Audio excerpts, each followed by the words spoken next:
सदियों से तुमसे प्यार है, आज भी है और कल भी रहेगा। मैंने सुना आपका गाना।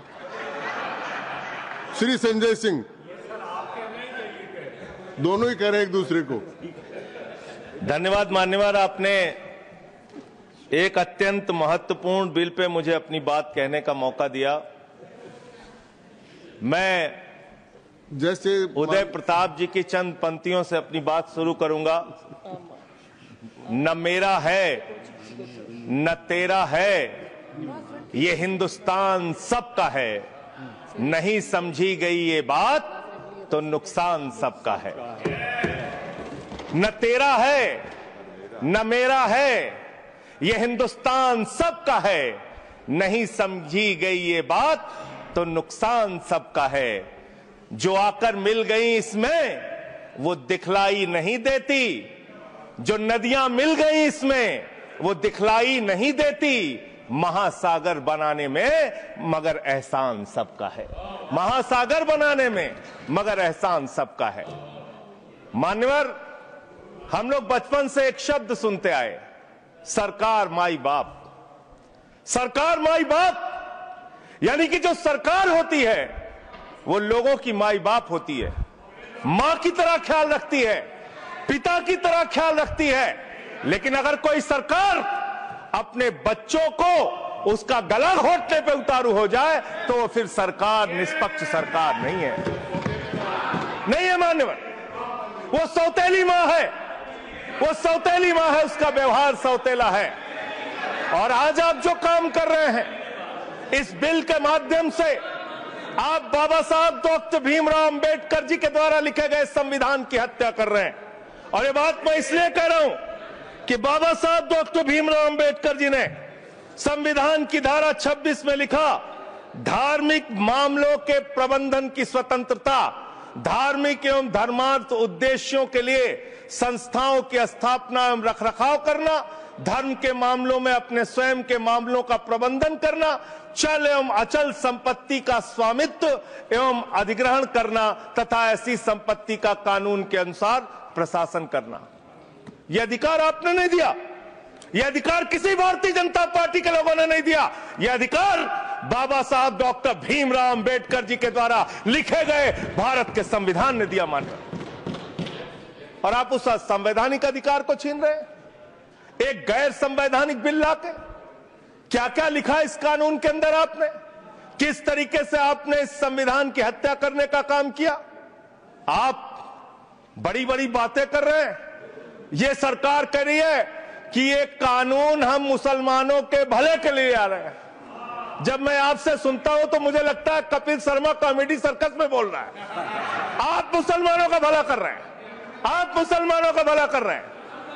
दोनों सदन में एक भी सदस्य, दोनों सदन में सिर्फ एक सदस्य गुलाम अली को छोड़ के एक भी सदस्य आपका मुसलमान नहीं है। आप मुसलमानों का भला कर रहे हैं, आप मुसलमानों का भला कर रहे हैं। पूरी सरकार में एक मंत्री आपका मुसलमान नहीं है, आप मुसलमानों का भला कर रहे हैं। दो नेता अपने घरों में आपने बैठा दिया, मुख्तार अब्बास नकवी, शाहनवाज हुसैन, दोनों की राजनीति आपने खत्म कर दी। आप मुसलमानों का भला कर रहे हैं, आप मुसलमानों का भला कर रहे हैं, आप मुसलमानों का भला कर रहे हैं। अरे सुनना सीखो पहले। मान्यवर, मैं इनके इस कानून में क्या क्या लिखा हुआ है, क्या क्या कहा है इन्होंने। बैठ जाए कृपया, गुलाम अली बैठ जाए। धार्मिक संपत्तियों को यह बिल कब्जा करने की नापाक कोशिश है। इतनी और धार्मिक संपत्तियों को सदन में इतनी कब्जा करने के लिए सदन में इतनी शांति है कि आराम से आप बोलोगे तो आराम से बोल रहा हूं सर। हाँ। आप बैठे हैं तो आपको देख के वैसे ही आराम आ जाता है। आपको देख के मैं वैसे ही आराम में रहता हूं सर। आप जब है आपका संरक्षण है तो आराम से ही बोल रहा हूं। बोलिए। मान्यवर, धार्मिक संपत्तियों को कब्जा करने की एक कोशिश है। इसलिए इस बिल पर न हिंदू को खुश होना चाहिए, न सिख को खुश होना चाहिए, न ईसाई को खुश होना चाहिए, न जैन को खुश होना चाहिए, न बौद्ध को खुश होना चाहिए, क्योंकि नंबर सबका आएगा। और आज वक्फ की संपत्तियां कब्जा करके आप अपने दोस्तों को देंगे, कल गुरुद्वारे की संपत्तियां कब्जा करके आप अपने दोस्तों को देंगे, फिर चर्चों की संपत्तियां कब्जा करके आप अपने दोस्तों को देंगे, फिर बौद्धों की संपत्तियां कब्जा करके आप अपने दोस्तों को देंगे, फिर जैनों की संपत्तियां कब्जा करके आप अपने दोस्तों को देंगे, फिर मंदिरों की जमीनें कब्जा करके आप अपने दोस्तों को देंगे। आप तो वो लोग हैं जिन्होंने प्रभु श्री राम के मंदिर में भी घोटाला किया। मान्यवर, प्रभु श्री राम के मंदिर के जमीन में घोटाला किया। मैं कागज दूंगा सर, मैं कागज दूंगा। कर दिया मैंने। ये लोग राम मंदिर में घोटाला करने वाले लोग हैं, राम मंदिर की जमीन का चंदा खाने वाले लोग हैं सर। ये लोग 2 करोड़ की जमीन 5 मिनट में 18 करोड़ में बेची सर इन लोगों ने। 16.5 करोड़ का घोटाला किया, 18.5 करोड़ में जमीन बेची। ये राम मंदिर में घोटाला करने वाले लोग हैं सर। मान्यवर, अरे प्रभु श्री राम के नाम का पैसा खाते हो तुम लोग। अरे बैठ जाओ, राम मंदिर का पैसा खाते हो। अरे राम मंदिर में घोटाला करते हो, बैठो। अरे राम मंदिर का चंदा खाते हो। अरे चंदा चोरो बैठो, चंदा चोरो बैठो, चंदा चोरो बैठो, बैठो चंदा चोरो, चंदा चोरो बैठ जाओ।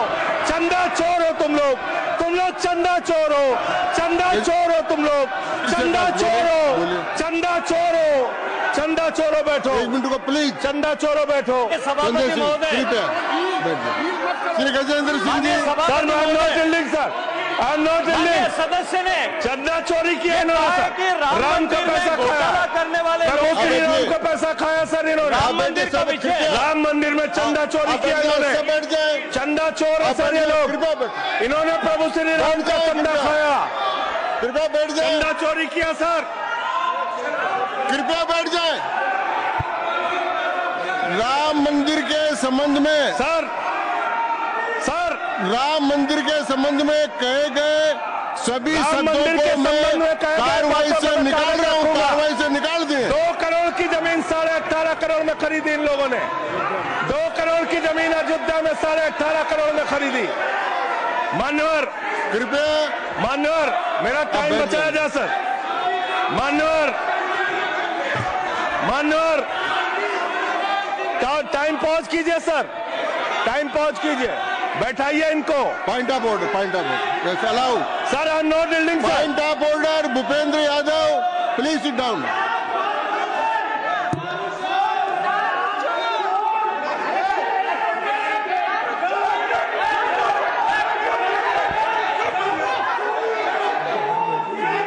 भाई पॉइंट ऑफ ऑर्डर मैंने दिया, आप जाइए स्थान पर, कृपया अपने स्थान पर जाएं। मैंने व्यवस्था का प्रश्न उठाने का मौका दिया भूपेंद्र जी यादव को। आप सब लोग अपने स्थान पर जाएं, कृपया अपने स्थान पर चले जाएं, कृपया अपने स्थान पर जाएं, कृपया बैठे। मैंने भूपेंद्र जी, कृपया बैठ जाएं, कृपया। श्री भूपेंद्र यादव सर, मैं पहले Bhupendra ji, yes sir, Bhupendra Yadav sir, Madan ji Rathore कृपया बैठ जाएं सर। ये कृपया, मैंने भूपेंद्र जी यादव को व्यवस्था का प्रश्न उठाने की अनुमति दी है, लेकिन मैं पहले बता दूं कि राम मंदिर के बारे में जो कुछ इनको कहा मैंने उसको एक्सपेंस कर दिया है, वो कार्रवाई का हिस्सा नहीं है। आप बोलिए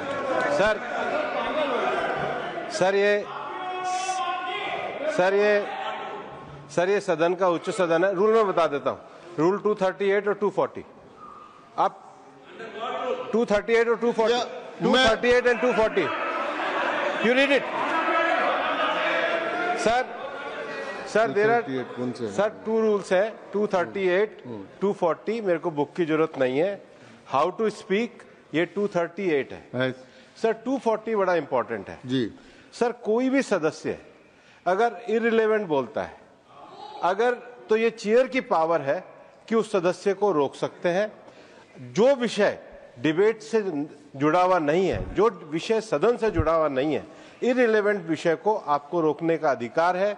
जो सदस्य संजय सिंह जी बोल रहे थे वो इरिलीवेंट है। तीसरा एक और विषय सर, 238 में बोलने के बाद जो असंसदीय शब्द है, किसी भी पार्टी के बारे में, किसी के बारे में जो असंसदीय शब्द है वो बोले गए हैं तो उसकी भर्त्सना भी हाउस पूरी तरीके से करता है, माननीय हटाता है। Tiruchi Shiva, Sir, I also stand on the. please, I am allowing Mr. Tiruchi Shiva. I also stand on the same rule, sir. 238 and 240. You didn't quote 238. You remember 240, but 238 you are well versed, I know, but you are not quoted. Nothing refer, only the rule number. Yes, yes. Refer to any matter of fact on which a judicial decision is pending. No. Make a personal charge against a member. No. Please. What is? Please. Kindly listen. Hello, please. I'm on a point of order. I'm on a point of order. I'm on a point of order. Point of order आपने allow किया है। What is that? Point of order आपने allow किया है। Rule 240. बैठ जाए। Sir, सुन ले एक बार। sir. मैं एक निर्णय मुझे करना, आप तो सुन तो लें। आप बैठे। Mr. Vice Chairman, only 240. 240 which is मैंने quoted. दोनों 238, Sir, sir. 240 दोनों देख लिए। Please, sir. हाँ। Rule 240 says, the chairman, after having called the attention of the council to the conduct of a member who persists in irrelevance or in tedious repetition, you didn't call, sir. Whether it is irrelevance or repetition has to be decided by the chair. So, the chairman. आप सुनो ना भाई, please. Hello, please. I am speaking to the chair. Please तो I am speaking to the chair. इधर देखिए ना। Sir, it is we leave it to your discretion and Yes. decision, sir. Yes. And not it is repetition or irrelevance can be decided by any other member, sir. Only you, sir. Okay, thank you. मैंने श्री भूपेंद्र जी यादव ने 240 में ये और है कि अगर कोई दूसरा सदस्य भी किसी सदस्य के इरिलेवेंट डिबेट को सपोर्ट करता है तो उसको भी डिबार करना चाहिए, आपको शिवा को भी करना चाहिए। अब एक सेकंड, मेरी व्यवस्था यह है कि 238, 240 के अंतर्गत मैंने ऑलरेडी जो असंसदीय शब्द थे वो और राम मंदिर के बारे में, क्योंकि ये विधेयक की परव्यू में नहीं आता है, इसलिए मैंने राम मंदिर के बारे में इनके लगाए गए इलेक्शन और असंसदीय शब्दों को कार्रवाई से निकाल दिया। धन्यवाद। मान्यवर, आपने कहा कि इससे आप पिछड़े मुसलमानों का भला करने जा रहे हैं। सुनने में बहुत अच्छा लगता है कि आप पिछड़े मुसलमानों का भला करने जा रहे हैं। आपने इसमें कहा कि आप महिलाओं का भला करने जा रहे हैं। सुनने में बहुत अच्छा लगता है कि आप महिलाओं का भला करने जा रहे हैं, लेकिन ये सरकार, और यहां पे इस समय मंत्री जी नहीं है, मैं उनसे पूछना चाहता हूं, आप देश को और सदन को गलत जानकारी क्यों दे रहे हैं? माननीय 2013 के वक्फ बिल में जो भारतीय जनता पार्टी की सहमति और सहयोग से पास हुआ, उसमें भी महिलाओं के लिए आरक्षण था। मना कर दीजिए कि नहीं था, मना करिए कि हम गलत बोल रहे हैं। माननीय मंत्री जी ने कहा 1 करोड़ सुझाव आया। मैं आपसे पूछना चाहता हूं, कितने करोड़ ईमेल आए, कितने करोड़ पत्र आए, कितने करोड़ सुझाव आए? पूरे देश को जानकारी दीजिए, और मैं आपको दावे के साथ कह सकता हूं, जब पूरा सच सामने आएगा तो देश को पता चलेगा कितने लोग इस बिल के विरोध में थे, कितने लोग इस बिल के समर्थन में थे। मैं जेपीसी का सदस्य था मानवर, मैं कह रहा हूं आपसे लाइए। और आप पिछड़े मुसलमानों का भला करना चाहते हैं, मैं आपसे हाथ जोड़कर निवेदन करता हूं, विनती करता हूं, और हमारे जो मित्र उधर भी हैं, अगर आप मेरी बात से सहमत हैं तो समर्थन करना। समाज में छुआछूत को, बीमारी को मिटाने के लिए चलिए उठाते हैं कदम, और अगले सत्र में एक बिल लेके आइए। जितने भी हिंदुओं की कमेटियां हैं, ट्रस्ट है, बोर्ड है, उन सारे ट्रस्ट और कमेटियों में 80% आरक्षण दलित, आदिवासी और पिछड़े हिंदुओं को दीजिए। मैं समर्थन करूंगा आपका, माला पहनाऊंगा आपको।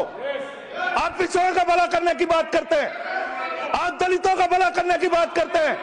आपकी मातृ संस्था आरएसएस 100 साल तक आपने एक भी दलित, पिछड़ा और आदिवासी, एक भी महिला को आज तक आरएसएस का प्रमुख नहीं बनाया।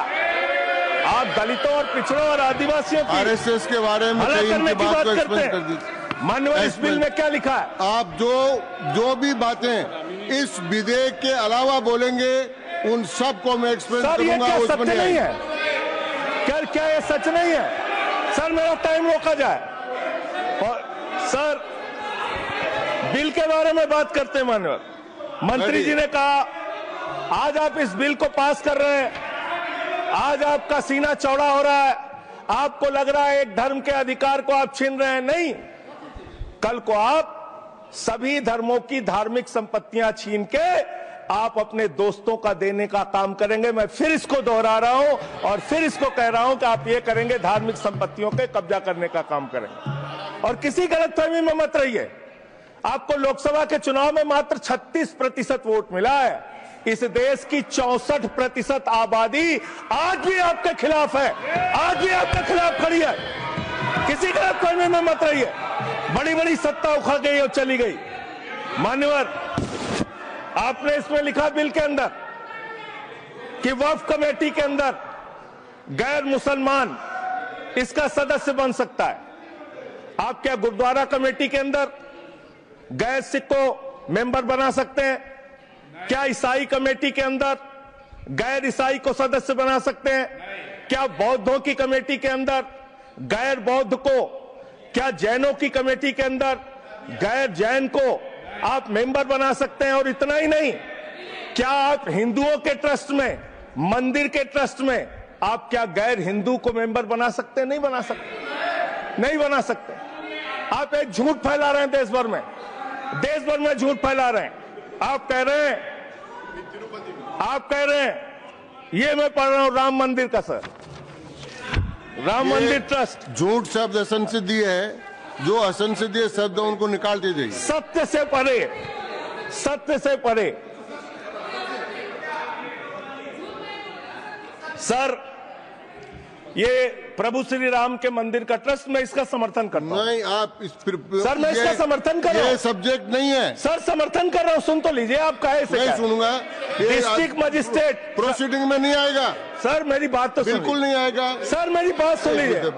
घनश्याम जी प्लीज, चेयरमैन साहब, district magistrate of Ayodhya will be ex officio trustee who will be a practicing Hindu. If the DM is not Hindu, then additional district magistrate will be an ex officio member of the trust. हम इसका समर्थन करते हैं sir. Hindu धर्म के trust में हिंदू को member होना चाहिए, आपने लिखा, हम इसका समर्थन करते हैं। लेकिन आप दूसरे धर्मों के ऊपर कह रहे हैं। कल को आप गुरुद्वारा कमेटियों में कहेंगे सिख नहीं, दूसरे धर्म के लोग इसमें आएंगे। कल को आप जैन कमेटियों में घुसड़ेंगे, बौद्धों की कमेटियों में घुसड़ेंगे। ये बात गलत है, ये पूरी तरीके से गलत है। और आज पूरे देश को आप बताइए, मान्यवर, पूरे देश को आप बताइए, 2009 में आपने अपना घोषणा पत्र जारी किया था, मैनिफेस्टो। ये मैनिफेस्टो आपका लेके आया हूं, ये तो आपका डॉक्यूमेंट है, मेरे घर नहीं बना। इस मैनिफेस्टो में लिखा है इन्होंने कि 2009 के मैनिफेस्टो में लिखा है कि वक्फ की जमीनों पर जो अवैध कब्जे हुए हैं, के.आर. रहमान की कमेटी की रिपोर्ट के हिसाब से हम मुस्लिम धर्म गुरुओं के साथ बातचीत करके उसको खाली कराने का काम करेंगे। कितना दोहरा चरित्र है आपका। आपने कहा वक्फ की जमीनों को खाली कराने का काम करेंगे जिसपे कोई और कब्जा कर रखा है। मान्यवर, एक और बात, सुप्रीम कोर्ट के अंदर आप कह रहे हो कागज चाहिए, कागज चाहिए। मंत्री जी ने कहा कागज चाहिए। मंत्री जी, आपको कागज की बहुत जरूरत होती है, कागज आपको चाहिए। आपकी सरकार ने 2020 में, ये पूरे देश को देखना चाहिए, पूरे देश को सर, 2020 में मैं जेपीसी का मेंबर था, एक कागज वहां मिला में 2020 में सुप्रीम कोर्ट में। सर आप, मेरी बात नहीं आ रही सर मेरी बात नहीं आ रही।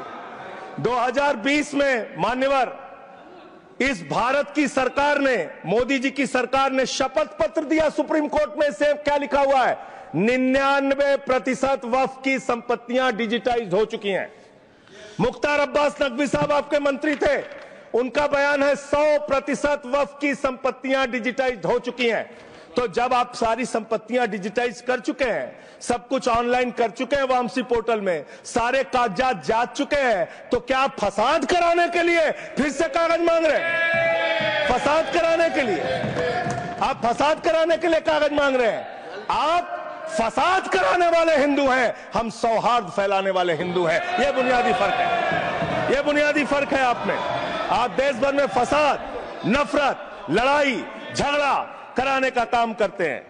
मान्यवर, मैं अंत में आप लोगों से सिर्फ एक ही बात कहना चाहता हूं कि आज सच्चर कमेटी की रिपोर्ट की बात कही गई और कहा गया 12,000 करोड़ की आमदनी हो सकती थी। एक सुझाव मैं पूरे सदन की तरफ से इस सरकार को देना चाहता हूं। 12,000 करोड़ की आमदनी की चिंता है वक्फ की, करोड़ों मुसलमानों की चिंता है आपको। एक अपने दोस्त को पकड़ के लाइए, नीरव मोदी को 20,000 करोड़ वसूलिए, 12,000 करोड़ वक्फ को दीजिए, 8,000 करोड़ अपने पास रखिए। 8,000 करोड़ का आपको मुनाफा होगा, 12,000 करोड़ वक्फ को दे दीजिए, करोड़ों मुसलमानों का भला हो जाएगा। मान्यवर, अंतिम बात कह के आपने कहा सच्चर कमेटी की रिपोर्ट से 12,000 करोड़ की आमदनी की बात कही गई है। अर्ध सत्य मत बोलिए, पूरा सत्य बोला कीजिए। सुविधाजनक सत्य मत बोलिए, पूरा सच बोला कीजिए। मंत्री जी, इसमें लिखा हुआ है सच्चर कमेटी की रिपोर्ट में कि भारत की सरकार ने, राज्यों की सरकार ने अलग अलग राज्यों में अलग अलग जगहों पे 365 वक्फ की संपत्तियां कब्जा कर रखी हैं। आप उसके बारे में नहीं बताते, आप अर्ध सत्य बोलते हैं। मैं तो जेपीसी का मेंबर रहा हूं, मुझे सब पता है। तो इसलिए मान्यवर, आप फैला रहे हैं झूठ, ट्रिब्यूनल के फैसले, बस खत्म सर, खत्म। असत्य, सत्य से परे मान्यवर, सत्य से परे। मान्यवर, ट्रिब्यूनल के लिए आप कह रहे हैं उसको अपील नहीं की जा सकती। हाई कोर्ट का फैसला ट्रिब्यूनल के फैसले के खिलाफ आया है, सुप्रीम कोर्ट का फैसला ट्रिब्यूनल के फैसले के खिलाफ आया है। आपने कहा 5 साल का प्रैक्टिसिंग मुस्लिम होना चाहिए। कैसे प्रैक्टिसिंग मुस्लिम तय करेंगे सर? आप क्या मुसलमानों के घर में सीसीटीवी का कैमरा लगाएंगे? कौन नमाज पढ़ रहा है, कौन नमाज नहीं पढ़ रहा है, कौन मुसलमान है, कौन मुसलमान नहीं है? आपने मान्यवर ऐसे प्रावधान इसमें रखे हैं जो बड़े अजीब हैं, जो अपने आप में ये बताते हैं कि आपकी मंशा सिर्फ देश में झगड़ा कराने की है, नफरत फैलाने की है, फसाद कराने की है। आपकी मंशा कहीं भी मुसलमानों का या किसी वर्ग का भला करने की नहीं है। बस एक अंतिम बात कह के अपनी बात समाप्त करूंगा। ये काम आपने देश के अंदर बहुत अच्छा शुरू कर दिया। आप एक काम करते हैं, देखो मुसलमानों को ठीक कर रहा हूं, दूसरी तरफ महंगाई बढ़ रही है, नुकसान हिंदुओं का। 94 लाख करोड़ रुपए शेयर बाजार में डूब रहा है, नुकसान हिंदुओं का। 11 लाख बच्चे स्कूलों से बाहर निकल गए, नुकसान हिंदुओं का। तो मुसलमानों को ठीक करने के नाम पर आप नुकसान देश के करोड़ों हिंदुओं का भी कर रहे हैं। इसलिए ये सब बातें करके देश में आप नफरत फैला के ये सब झगड़े फसाद के काम मत कीजिए। और अंत में आपसे एक ही बात कहना चाहता हूं, अभी भी वो मौका है इस बिल को, जो गैर संवैधानिक है, जो बाबा साहब के संविधान के खिलाफ है, इसको वापस लीजिए। धन्यवाद। श्री दूंगा ही। संजय सिंह जी को मैं जवाब देना चाहता हूं, सबको जवाब देंगे, लेकिन समस्या ये है, माननीय मंत्री जी को हस्तक्षेप करने का अधिकार है। जब मैं when I reply to everybody, please. मैं सबको जवाब दूंगा। मैं सिर्फ इतना ही कह रहा हूं कि संजय सिंह इतना तर्कहीन बात करते हैं, जवाब देने के लिए जगह भी नहीं है। वो पॉइंटलेस बात करता है, बिल से संबंधित नहीं, इधर उधर का बात करता है। पॉइंट में बात कीजिए, मैं जवाब दूंगा बाद में। श्री येरम वेंकट सुब्बा रेड्डी।